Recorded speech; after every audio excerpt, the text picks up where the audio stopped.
Chers auditeurs, nous vous invitons à rejoindre des milliers d'autres personnes qui ont déjà découvert le best-seller mondial, la méthode Wim Hof, activez votre plein potentiel humain. Aimeriez-vous avoir plus d'énergie, moins de stress et un système immunitaire plus puissant? Au fur et à mesure que l'humanité a évolué et développé des technologies qui nous ont apporté un confort de plus en plus important, nous avons perdu notre capacité innée non seulement à survivre, mais aussi à prospérer dans des environnements extrêmes. En l'absence de stress environnemental, ce que nous avons construit pour nous faciliter la vie nous a en fait affaiblis. Et si nous pouvions réveiller les processus physiologiques dormants qui rendaient nos ancêtres si forts? La méthode Wim Hof, a développé et perfectionné pendant près de 40 ans, repose sur 3 piliers simples et naturels: l'exposition au froid, la respiration consciente et le pouvoir de l'esprit.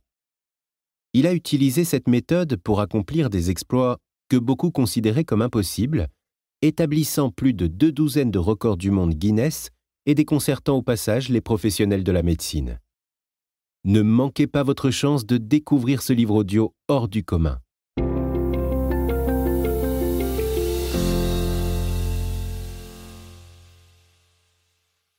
« 1. Le missionnaire. Le souffle est une porte. Sans le souffle, que reste-t-il? C'est là que nous avons commencé, vous, moi et tous les autres. C'est là que toute vie commence. Je suis un jumeau, mais à l'époque de ma naissance, en 1959 aux Pays-Bas, il n'existait pas de dispositif d'échographie permettant de détecter la présence d'un deuxième bébé dans l'utérus. J'étais donc encore dans son ventre lorsque ma mère a été ramenée dans son lit pour se remettre de l'accouchement de mon frère, André. Elle a ressenti une étrange sensation à l'intérieur. Il y avait encore quelque chose, mais elle ne savait pas ce que c'était. Et bien sûr, dans le tumulte de l'accouchement, les femmes éprouvent de nombreuses sensations déstabilisantes. Mais que s'est-il passé? Elle s'est sentie étrange après avoir donné naissance à André. Comme elle avait déjà mis au monde 4 enfants, elle savait qu'elle ne se trompait pas. Elle n'avait ressenti cela après aucun de ses autres accouchements. Elle s'est donc retrouvée dans la salle de réveil et a dit « Il y a quelque chose d'autre, docteur. » Le médecin a réagi avec dédain. « C'est ce qui se passe après un accouchement, » a-t-il répondu. « Ce sont juste des contractions supplémentaires, rien de plus. » Le médecin est parti et ma mère est restée seule dans la chambre pour récupérer. Mais le sentiment qui l'habitait ne faisait que s'intensifier et, à un moment donné, elle a su qu'il y avait un autre bébé. Elle a appelé les infirmières et enfin, après plusieurs tentatives de ces dernières pour la rassurer en lui disant que le médecin avait raison, qu'il s'agissait de contractions et qu'elle ne devait pas s'inquiéter, que tout cela s'estomperait. Les infirmières se sont enfin rendues compte que, oui, il y avait bel et bien un autre bébé. De plus, cet autre bébé allait mourir sans intervention rapide. Ils ont ramené le lit dans la salle d'opération pour me sortir parce qu'ils avaient jugé que j'étais trop profond pour un accouchement par voie naturelle. Cela a plongé ma mère dans un état de conscience second dans lequel elle a fait une fixation sur la possibilité horrible que son enfant pouvait mourir. Juste avant d'arriver dans la salle d'opération, elle a crié « Oh mon Dieu, laissez vivre cet enfant! J'en ferai un missionnaire !» Elle craignait qu'il l'ouvre et qu'elle perde son enfant. À ce moment-là, la puissance de la peur a réveillé la force de sa croyance inébranlable. Ma mère était très forte, pieuse et intelligente, une fervente catholique. Avant de fonder notre famille à l'âge de 28 ans, elle travaillait dans un bureau et était très indépendante. Or, à l'époque, les femmes ne pouvaient plus travailler après avoir eu des enfants. Elles devaient rester à la maison et l'homme devait subvenir aux besoins du foyer. Lorsque nous sommes nés, elle avait déjà 3 enfants et en a eu 4 autres par la suite, considérant chacun d'entre eux comme un don de Dieu. Elle s'est mise à avoir des enfants comme s'il s'agissait d'un devoir catholique et à garder la même attitude pragmatique, terre-à-terre et obstinée en les élevant. Elle avait reçu peu d'éducation formelle. Son père et sa mère étaient agriculteurs et elle avait dû, avec ses frères et sœurs, faire face à l'absence de sa mère suite à son internement pour schizophrénie. Son père a élevé ses enfants seul, un fait assez rare à l'époque.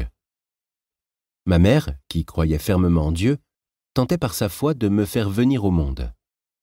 Et dans le froid du couloir, je suis né par une force inconnue d'elle ou de quiconque en raison des circonstances.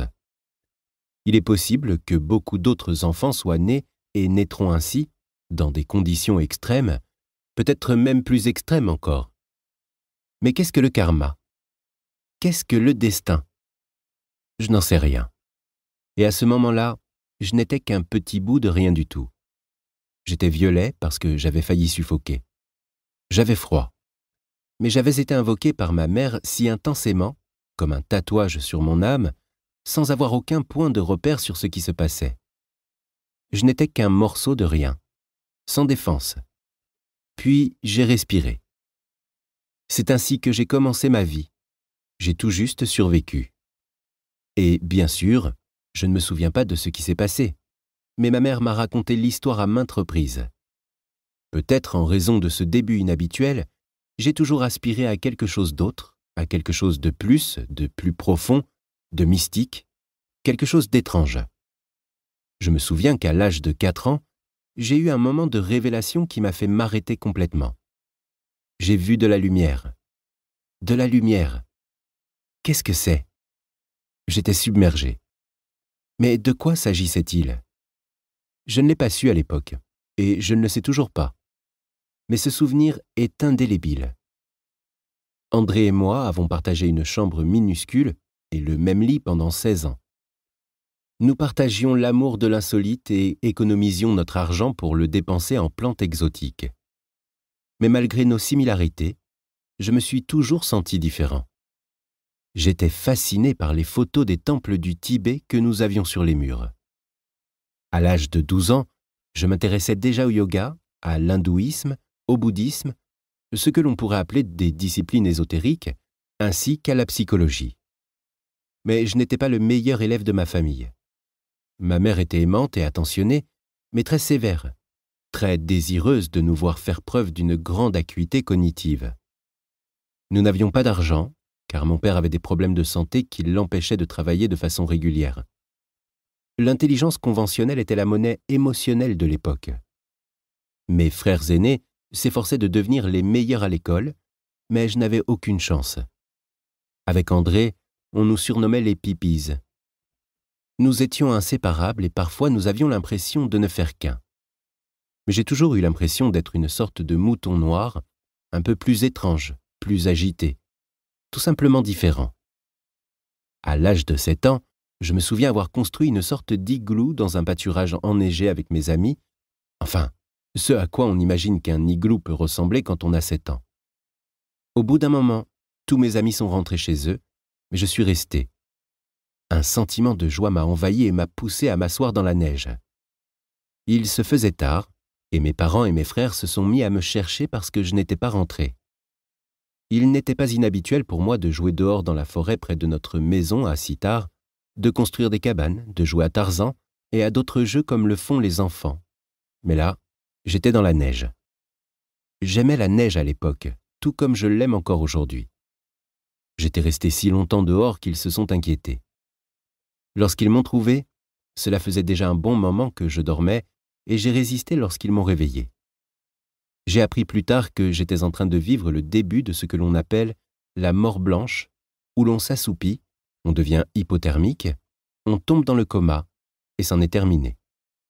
Je veux dire que c'est vraiment irréversible si aucune source de chaleur externe n'est appliquée.